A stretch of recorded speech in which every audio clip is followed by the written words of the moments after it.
The thoughts and opinions shared in this podcast are just that. It's up to the listener to decide what is true and what is not true. This podcast talks about domestic violence and death. It contains adult themes and coarse language. If you need help or you are affected by such issues, you can contact your nearest help centre, such as Lifeline on 131114 or DV Connect on 1800 811 811. Discretion is advised.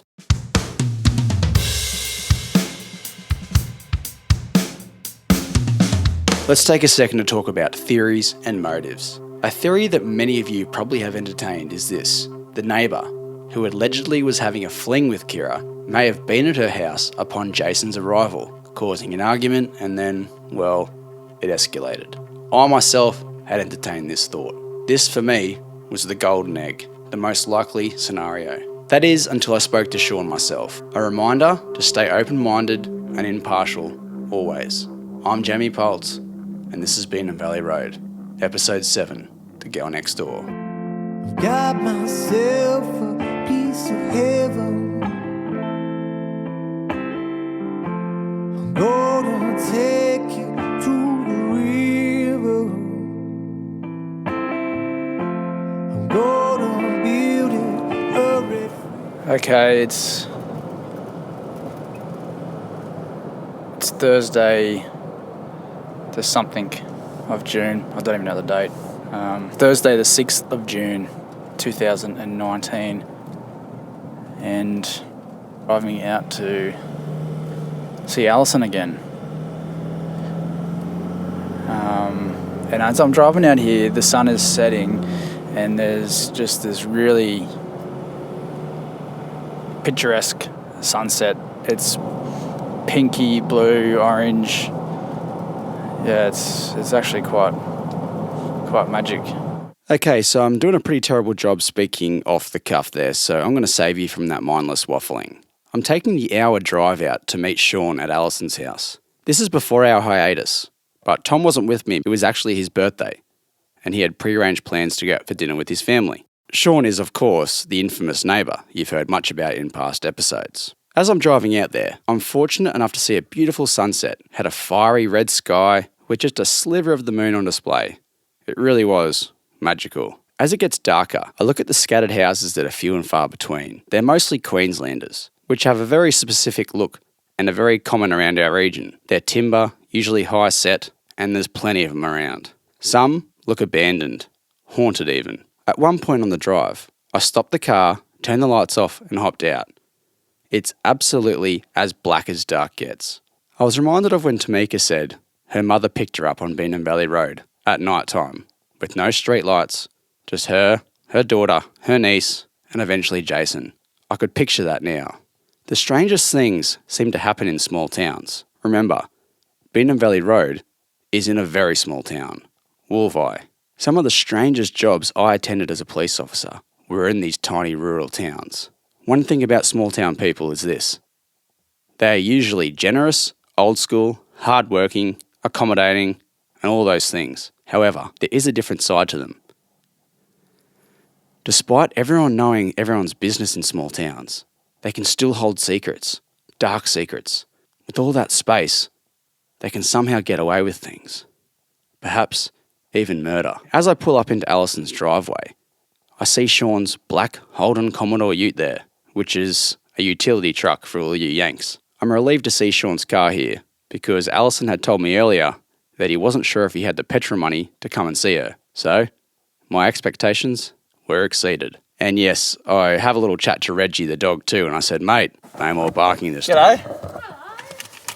How are ya? I know you're there. Yeah. It's pitch black out here. Oh, here's Reggie. Hey, mate. How are ya? What's going on? Let him just follow you and leave him wanting more. Yeah. Hey? Shaun, can you crack all the doors, please? Mate. Hey. How are ya?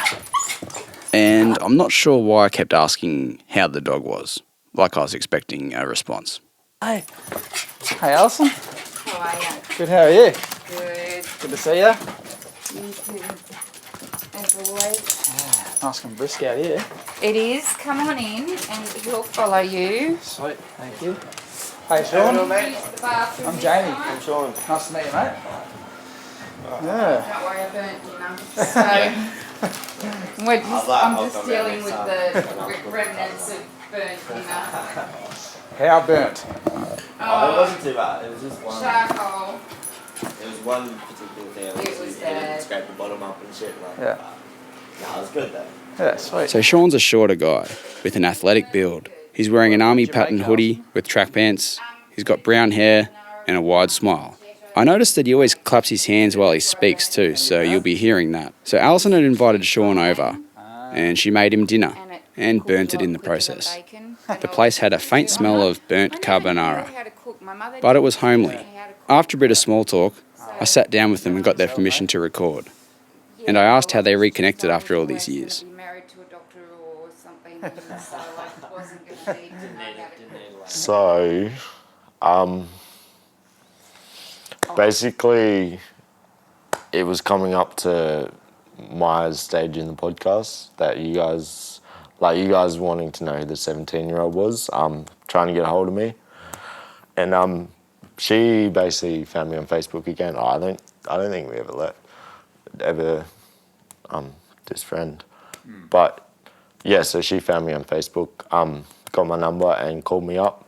And yeah, she's basically just told me, hey, you guys are after me, and like good catch up. Like we haven't seen each other in ages, and no, it would have been good. Like it is good to catch up and stuff with her. But I've known Shaun since a long they time. moved into that house, which is how many years ago? 9. Yeah, a long time. Billy was a I was baby, 13. so Oh, yeah, I was 13. I'm you pretty were sure 13. Right. when you guys moved over. Yeah, and I would visit a lot. Yeah. I was living down in New South Wales, but I would visit as much as I humanly could. Yeah. So, they moved up there after the second child was born. Before that, they weren't so far away, but then they moved all the way to Queensland. Yeah. So, Shaun, you were the neighbour and who Tamika's referring to, the 17-year-old. Yep. Yep. Okay. And this is, like Alison, you were saying this is like Thursday therapy, you guys are calling it? Yeah, she is. Yeah. I haven't decided. This is in the text message. She's like, oh, come over for our Thursday night therapy. Yeah. I'm like, I don't, because she obviously knows I'm never going to, I probably will never talk to a therapist. I'm too big, bloody minded and shit. But and because she knows Kyra as well, it's a lot easier for me to talk to her about Kyra than try and talk to a stranger and like about Kyra. So it's actually really good, like, in bringing up memories and shit, because like I said, like, I don't think about it. Like, it's, it's not something you really think about, so. And how old are you now, Shaun? I'm 23. 23? Yeah, 23, yep. Yep. And you're living in Gympie? Yep, back to Gympie. I've moved away like 6 times now. Yeah. Yeah, literally. And well, I've heard from a few different sources that you've been doing it pretty rough lately. Yeah, past 2 years just like kicked me up the arse. Like I had the best teenage years, like best all the way up to 20, and then basically you got to fix all your mistakes when you're 21, pay off all your bills, bloody get everything sorted. But yeah, it was just moving houses, like more or less. Like had to move house. It's really hard for us to find a house in Gympie. We was 3. Like I'm 23. My mate James is 20. Pretty sure, he's 21. He had his birthday, and his missus Emily is 18. So you can imagine how hard it is. And we because we earn not decent money, we want a nice house and stuff. And we wanted like double bay garage, like we wanted our Pacifics, like we wanted our cars on the cover and stuff. So it just took the few months to bloody to find it, to get approved. But we could have stayed somewhere, but yeah, we went camping and all that stuff. We were a little bit excited for it as well, and it was pretty cool to go camping again. But yeah, I wouldn't do it again. So you're living in a house now? Yeah, back. Awesome house, man. Beautiful house, yeah. yeah, it's awesome. So much nice long showers. Yeah. Sweet. Oh, that's good to hear. Yeah. And Alison, now that I haven't seen you since we had our interview with Tamika, I mean, I've spoken to you a bunch of times since, but how are you finding the whole process and the podcast? How's it been for you, this whole ordeal? It's been very enlightening. It's been very freeing. Unfortunately, it's caused some issues, but I can't really go into that. I feel that I'm doing the right thing in trying to get to the bottom of what happened to my daughter. Some people don't agree with me. So just have to deal with the repercussions of that. And what about the people who have reached out to you or at least commented about you and your efforts? What do you make of those comments? Oh, I think they're beautiful. I write back to nearly all the ones I've found. I'm sure there's other places I haven't found, but, you know, I've made some friends with other parents who've lost a child or people who are just interested in it for whatever reason, but I've found this support really overwhelming at times, like just literally reduced me to tears. Yeah, well, everyone's been really positive and encouraging about the whole thing, and especially with the news of the coronial inquest. Most people have been jumping on there just saying, like, it's about time, and I really hope you guys get the answers that you are looking for and that you deserve. So far, it's been very well received, really. Yeah, it has, in the most part. Just a couple of people. Just always got to have one person at least, don't you? You do. There's always one, at least. But no, in general, it's been very positive. You know, from complete strangers. So at this point in the night, Alison left Shaun and I alone so we could chat. And my apologies for my microphone this evening. I have no idea what's going on. The settings must have been off. I sound like Terminator holding my breath, so please forgive me for that one. Okay, so I'm just sitting down with Shaun, who is at Alison's house, and he's agreed to speak with me. We actually spoke earlier on the phone, but I sort of caught him off guard, so we're going to do this again. And how do you know Kyra, and how do you fit into this puzzle? So I was a neighbour, and we were originally there. And that's that clap I was talking about. Originally there first. We were there for 5 or 6 years before they got there. But I was. This is Beenham Valley Road? Yep, Beenham Valley Road. And what's the community like out there? The Wolverine community. Yeah. Like farmer community. Yeah. Awesome. Never ever lock your doors. If anyone pulled in, like your neighbours, if you got your bins, like neighbours come over, your bins are full, put them in your neighbours. Yep. Like, just awesome, man. Everyone around there was awesome. Like, everyone around Wolverine is awesome. So, like, you go around to the neighbours to get cups of milk and sugar and... Yeah. It was more just Kyra's house, because you'd almost, like, even if she wasn't home, like, because that's how safe it is, even if they weren't home or something, you can almost go in and steal a cup of sugar and be like, yo, I had to steal a cup of sugar for my, cupcakes or something. And, they'd laugh about it and be like, oh, you owe me a cup of sugar. Not really, but yeah, still. So who was at your house? Who'd you live with? So my mum, my dad, our big sister Abigail, then myself, little brother Damo, and Crystal. So there was 6 of us. And so you said to me before that you started off just like hanging with the kids and sort of babysitting.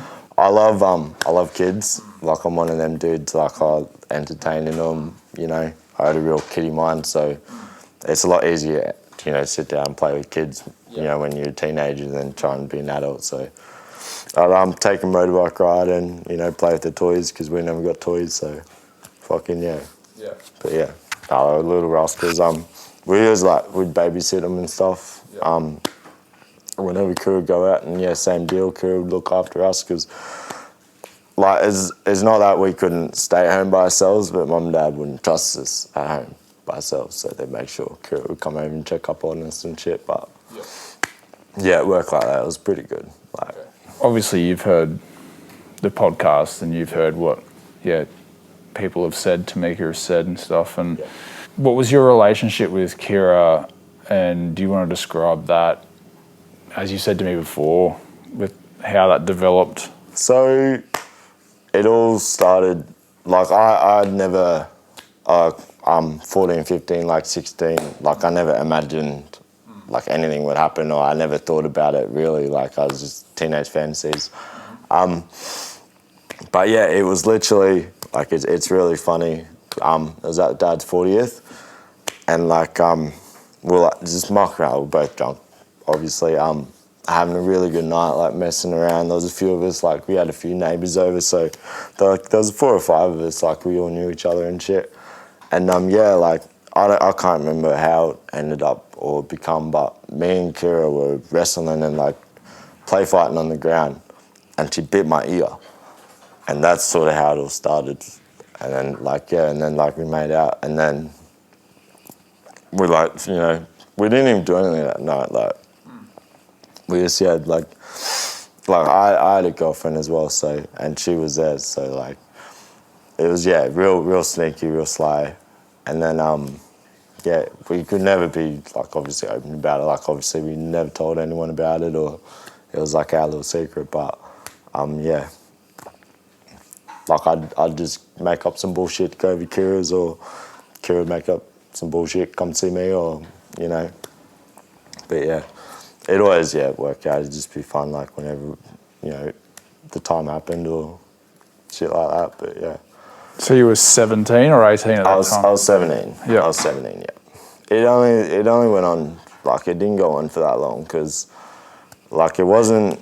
It started, and then it was only 3, 4, 5 weeks, and then I moved away, and I didn't come back to Gympie for months. Was it a sexual nature, or just making out, or At the party. Or just in general, your relationship? In general, so at the party, it was more just making out, a bit of fun, but it led to more. I went over Kyra's, didn't really expect it and shit, and she's I'm gonna have you, little boy, pretty much, and fucking So it was sexual fucking fun and games. Yeah. So I told the one person I did tell. I think I told my brother, and I think maybe I told my best friend. I'm not sure, but somehow, she found out that somehow someone at the Woolvite shop heard that we were flirting, or something was up between me and Kyra, but she's they didn't know we'd done anything, they didn't actually know, but someone heard that something was up, and she's like, "Oi, who have you told him, blah blah blah," and I was like, "Nah, fucking, I haven't been going out telling people, fuck, I wouldn't go tell the Woolvite shop, And it's a small town, right? So everyone knows everything. Everyone knows everyone, man. Best part, I'll do is your Camel, the Kyra's saviour that she used to go up to Camel's house. He knew people that were in a band, and at their house, a couple k's up the road, they used to play music and shit. So that and the Woolvite shop were the main people. We'd all of us, man, we'd all go to these bands and have drinks together and shit. So I was a real close community, that the Woolvite Hall and stuff. So everyone pretty well knew everyone.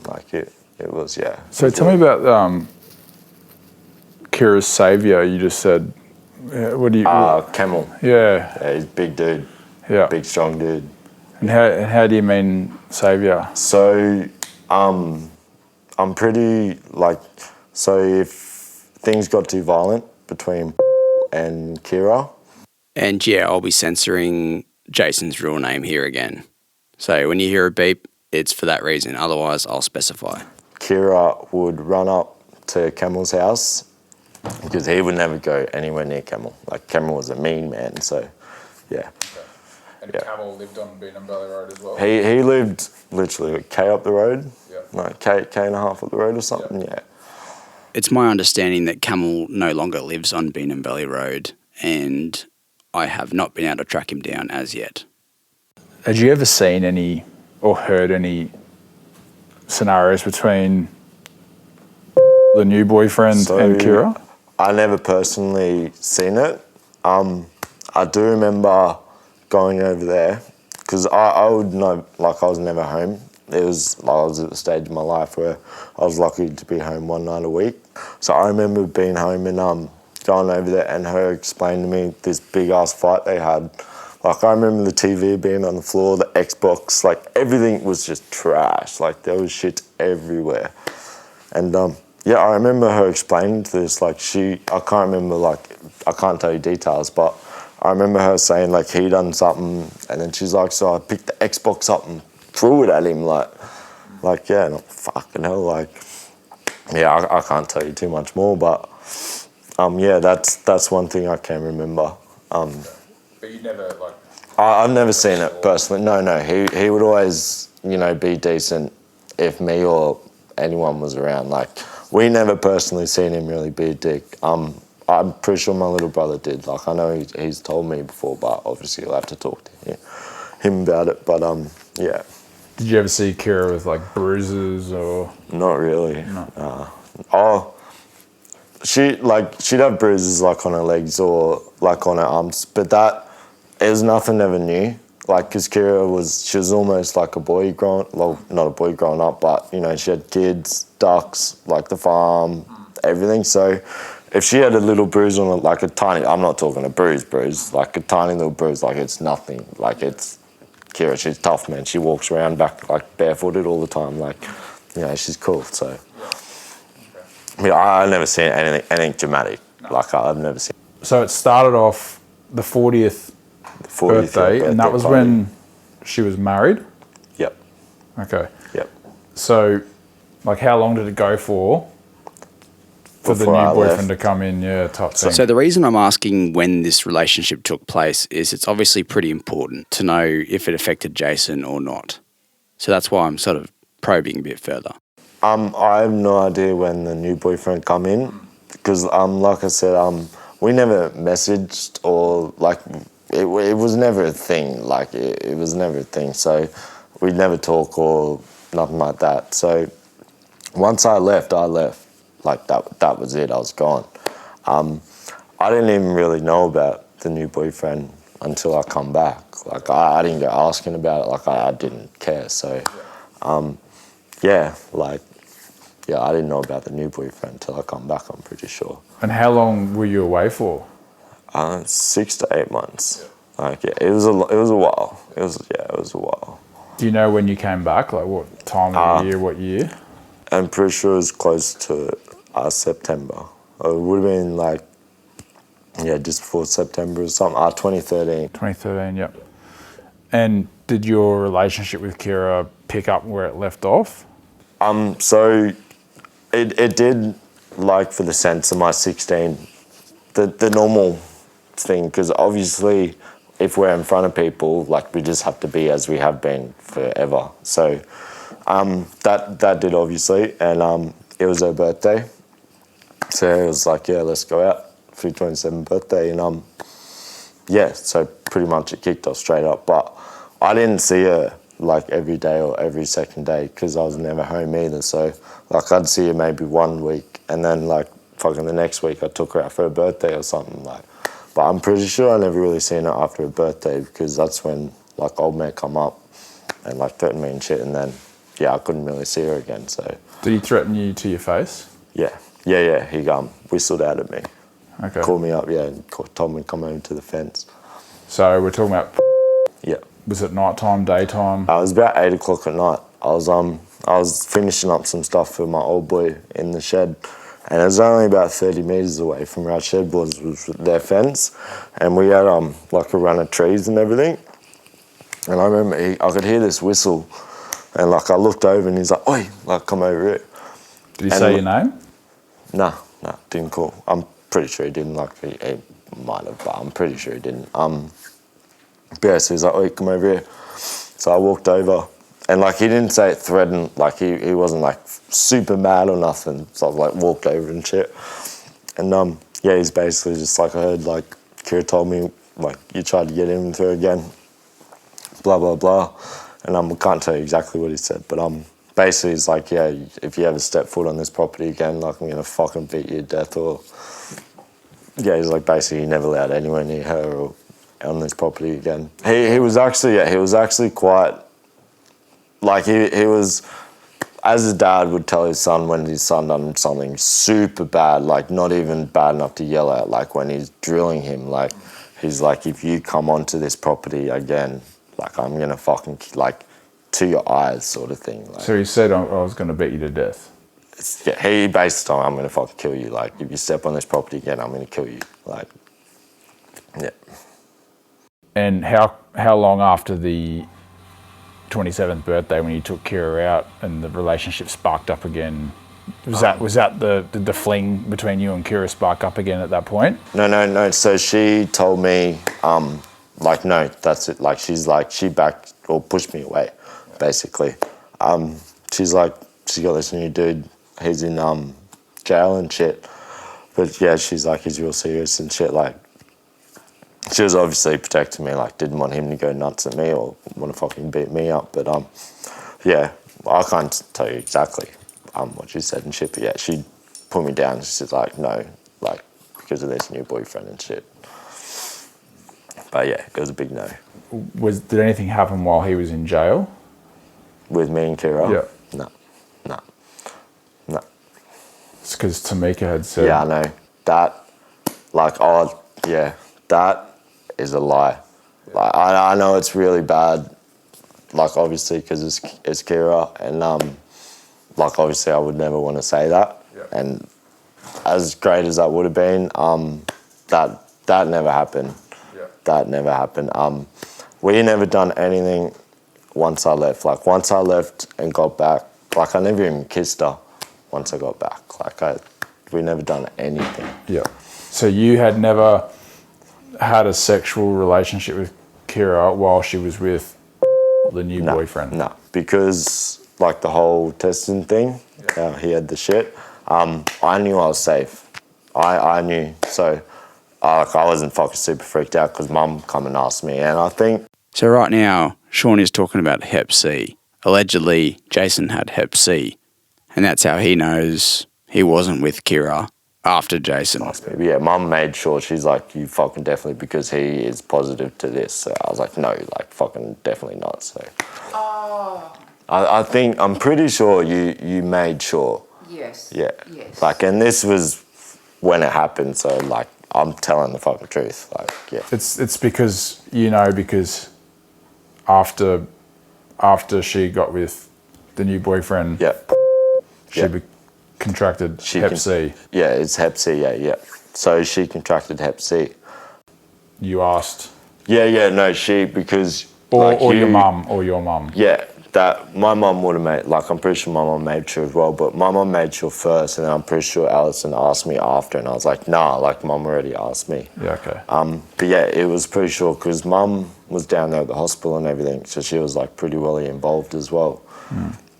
And yeah, she made it quite clear, like, fucking, yeah. So you don't think Kyra knew she was Hep C? I doubt it. It's not something we would have... No. Like, I would have only talked to her fucking 4 or 5 times when I come back. You don't think so, Alison, do you? No. She was planning on being a surrogate, and she would not have been able to do that. Mm. So she would have... I would have heard about it. Mm. Yeah. If she'd known, and it was only found out because I wanted to donate her organs and was only able to donate one. Yeah. So what Alison's saying here is that Kyra was actually planning on being a surrogate mother for her best friend Jay. You heard from Jay in episode 5, Missing Pieces. Now, Kyra couldn't have been a surrogate mother if she was Hep C, so Alison thinks that she didn't know. You take Kyra out for a 27th. Yeah. Nothing happens though, it's just friends. Yeah. And She told me I had another brother. she what? I probably still wouldn't know I had another brother, a stepbrother, unless Kyra told me. Really? Yeah, so I got a second brother, but a fifth step sibling. Or sibling, yeah. And how'd you find out about that? She told me. How'd I she didn't believe her. How'd she find out? Mum must told her drinking and shit, yeah. So where's his other sibling? Toowoomba. Yeah. And how old are they? A month younger than my little sister. Yeah. Because, my little sister was a month after him. And that's one of your dad's kids or your mum's kids? My mum. Dad cheated, yeah. Dad cheated. Yeah. Basically, yeah. Yeah. Okay, wow. But yeah, lucky for her though. Because I didn't believe it, man. I was like, fuck off, bullshit. And so I went home the next day, like, real mad and shit, like, who the fuck's is, like, Ethan, his name is. So I went in, like, who the fuck's Ethan, like. And Mum's just like, go talk to your father. And that's when it clicked. I was like, fuck.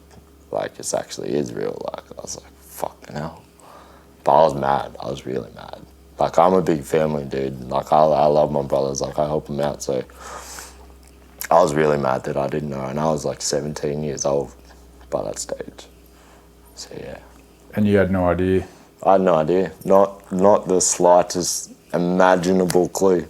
I wasn't sure if I was going to keep that part in or not, but I decided to keep it in because one, Shaun told me about it, and two, it sort of shows how close everyone was. You know, that Shaun's mum would confide in Kyra, and Kyra would then tell Shaun a big family secret like that. So again, small town things, the plot thickens. Okay, so straight off the bat, the allegation that Kyra gave you that oral while he was in jail was... I think that's just obviously it's piss. I don't know. What's the name again? Tamika. Obviously, to piss Tamika off or to start something, but that never, 100% never happened. Okay. All right. So when she had the 27th birthday, was Jason in jail at the time? Yep. Otherwise, yeah.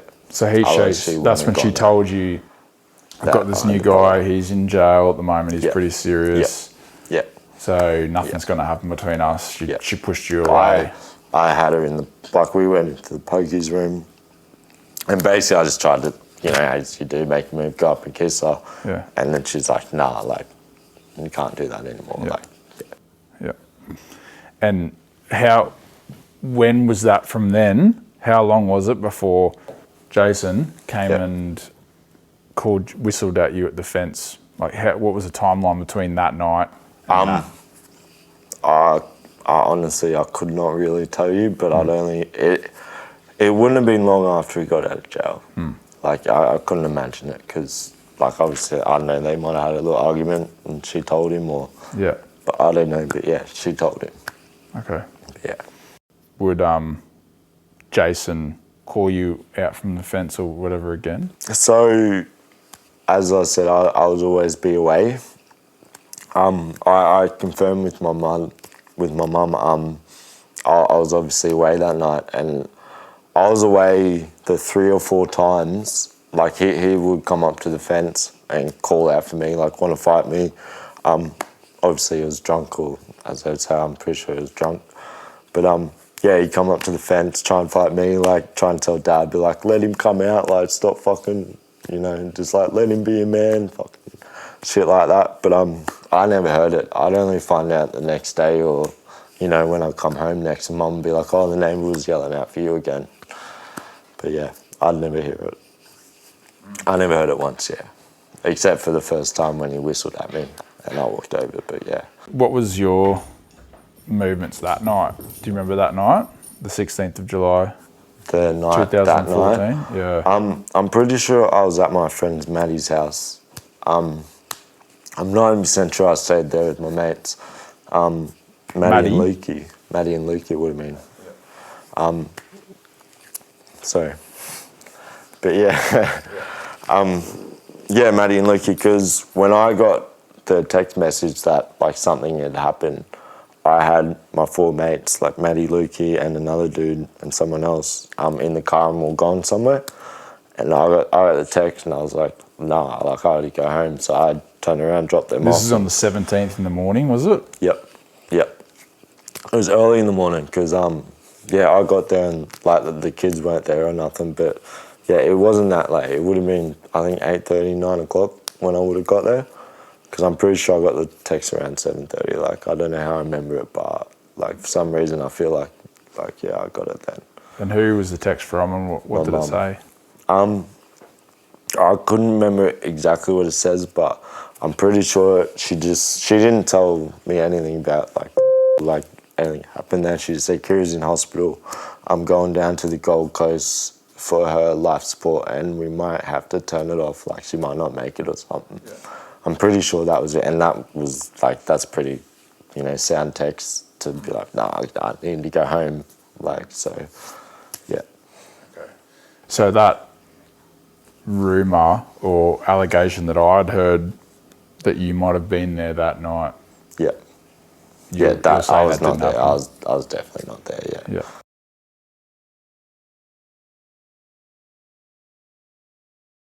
Are you aware of Jason coming home that night and yelling for you? Have you heard that? What, that night? Yeah. Real? Oh, I'm just wondering. No, I never knew it that night. I don't know if that happened. I've just heard from sources. I just wanted to see. No, I never. If that. No. That'd be a pretty dumb fucking move, though. That's from Nakota's interview where he says that he saw the dogs running down the side of the house. That's why I just wanted to get you to say that you're either there or you weren't there. Yeah. No, I definitely was not there. I'm pretty sure I never seen her after the 27th birthday. Yeah. Like I may have seen her at the front or like I may have heard her voice and shit, but like I'm pretty sure I never actually seen her or talked to her after the 27th, yeah. Alison reminded Shaun there was 3 months between Kyra's 27th birthday, which is in April, and her death, which was in July. There's a lot of time in between there. Nah, so fuck. No, I might have... No, I would have, because I seen, like, the fight. Her and had, like, the fight with the Xbox and shit. Yeah. So, I did. Yeah, I did see Kyra and speak to her and shit after. Yeah, I didn't realise that's holy shit, it was 3 months. Yeah. Yeah, so I did, yeah. But I was just friendly. Yeah, 100%. I was not going to try and fuck no man, like, nah. And you've been interviewed by the police, haven't you? Yeah, I did, yeah. And did you give a statement? I did. The hell I did. Yeah. And how'd you lie in it? I told them me and Kyra had no relationship, no sexual, no sort of relationship whatsoever. But obviously we did. So, yeah. And that was just because you... I just didn't want anything to happen about it. I was embarrassed about it. Like, it's like a lot of shit, like, yeah, so it's just something I didn't want to have to deal with. Yeah. Like, and did they follow up on that after they realised? No, so they called me up and he's just like, oh, look, you're going to have to come back in for another interview. And I was like, oh, all right. And he's like, that was it. And I never went back in. They never chased up. Like, they never asked me fucking shit. Like, how's it affected you? I don't, like, it's really hard to explain that. Like, I've had so much going on, like, in my life. Like, my life has been 100 mile an hour. Like, I'm a roofer, so I chase insurance work. So ever since I've been 16, I've been, moving to town, chasing, like, stormworks, hailstorms. So I never thought about, like, I blocked it out. Like, I only realise it, like, now in the past few months and shit. Now it's all coming back up. And but with other things that happen and shit, like, I just literally not think about it.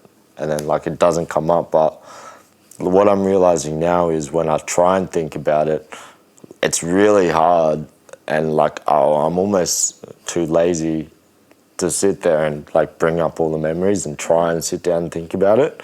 Like I literally like no, I don't remember it. That's it. Like I don't try and remember it. Like that's what is getting me, because it's affected me, and like I'm noticing it affected me now.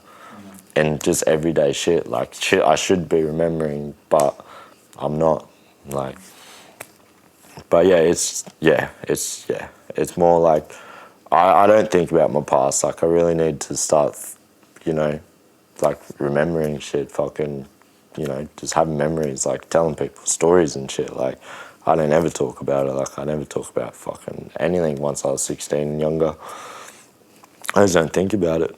But Kyra's passing, Kyra's death has obviously, has it affected you in your life? Like, I think it has. Well, I haven't.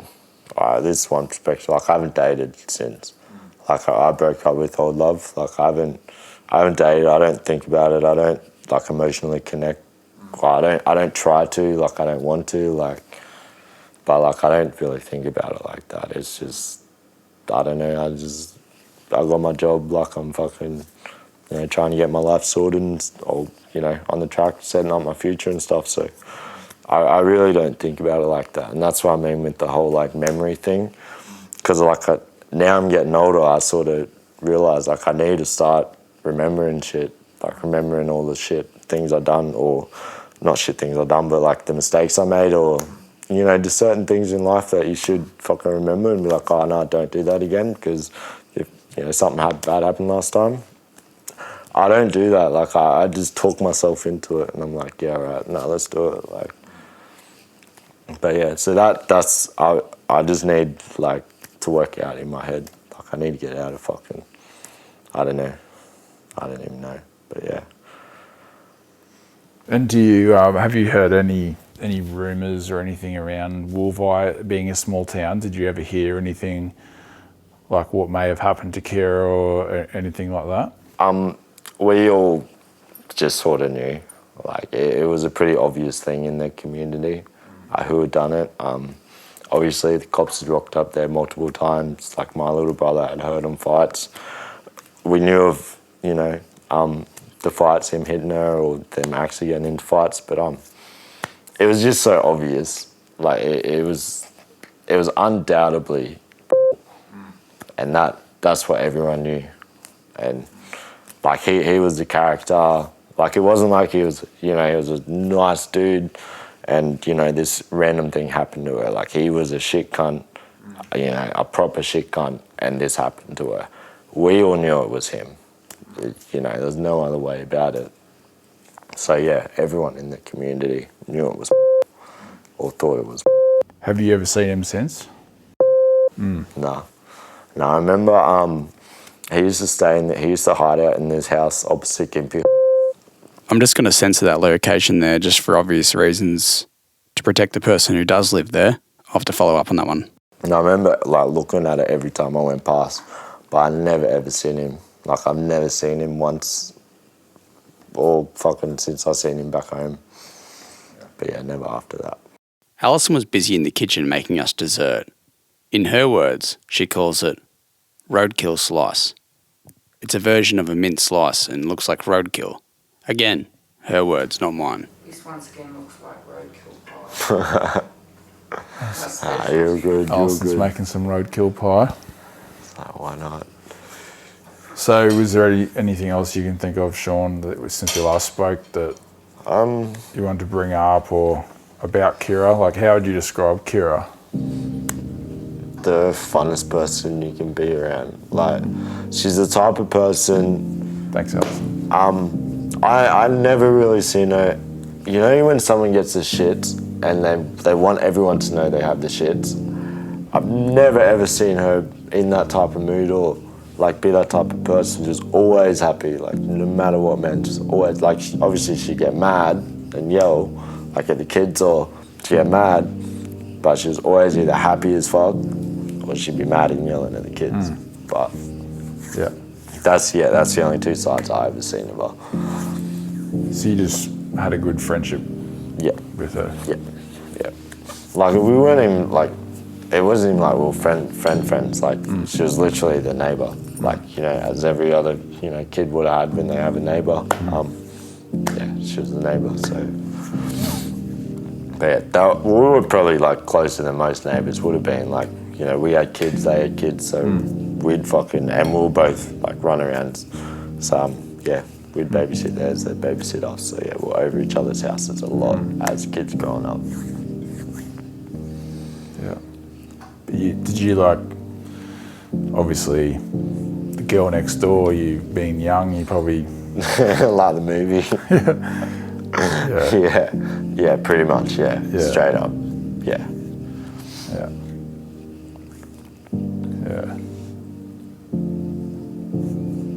She was a very attractive girl. Yeah, she was. Yeah, she was very attractive. Yeah. So this looks great, Alison. It actually does, eh? Okay, so I've discovered my oven seal is broken, so I just hope it's cooked all the way through. That's right. I'll let you know tomorrow. Yeah. When I'm heaving. No. It should be. It tastes alright. It tastes like it's cooked enough. Yeah. So he finished eating roadkill pie and made our separate ways. And I'm happy to say, neither of us got sick the next day.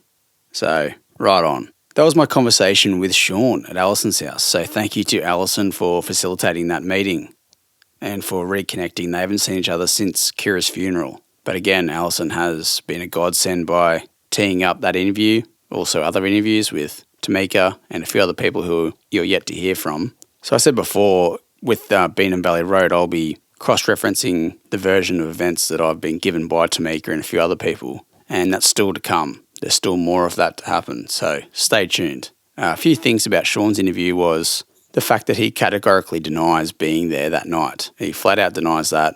And also, he denies any sort of relationship, intimate relationship with Kyra while she was with Jason. Shaun mentions his brother, Damien, will be able to back up his story and add to that as well. And I have caught up with Damien, so you'll be hearing from him next episode. Thanks again, guys, for being patient.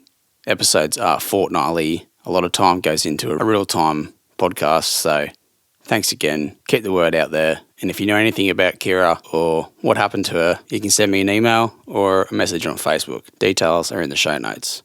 So stay tuned for a little preview into what Damien told me. It gets hectic. So at 9:30 at night, it's fair to say that you could hear quite a bit. I could hear it well and truly. It was loud. There was shit. There was something smashing all over the house. I could hear yelling and I could hear Kyra screaming really badly. Like, it was a painful scream. Could you hear any dialogue? I did. After it all went quiet, it was quiet for about 2 minutes. Then I heard walk out to that bottom left shed. Right. So by that stage, he would have been 20 to 25 metres away from where I was standing. I heard him, I believe he was making a phone call because I couldn't hear any other voices and whatnot. He said, I fucked up, I done something, I don't know what to do about it. That's next time on Beenham Valley Road. Got myself a piece of heaven. Beenham Valley Road is a 610 media production. This episode was written, recorded and produced by myself, Jamie Poltz. It was mixed and mastered by Jonny Powell. Our theme song, Piece of Heaven, is by Pete Allen Music. You can find him on all social medias and download his music wherever you listen. Our cover art photo was taken by Joel Poltz. You can head to our website, www.610mediagroup.com, to look at pictures and read our blogs. Also check us out on social media at Beenham Valley Road for Instagram and Beenham Valley Road for Facebook. And please, guys, don't forget, give us a rating and review on iTunes or Spotify, wherever you listen. It really helps us out. So thanks again for listening, guys, and stay tuned. 2,000 eyes are staring.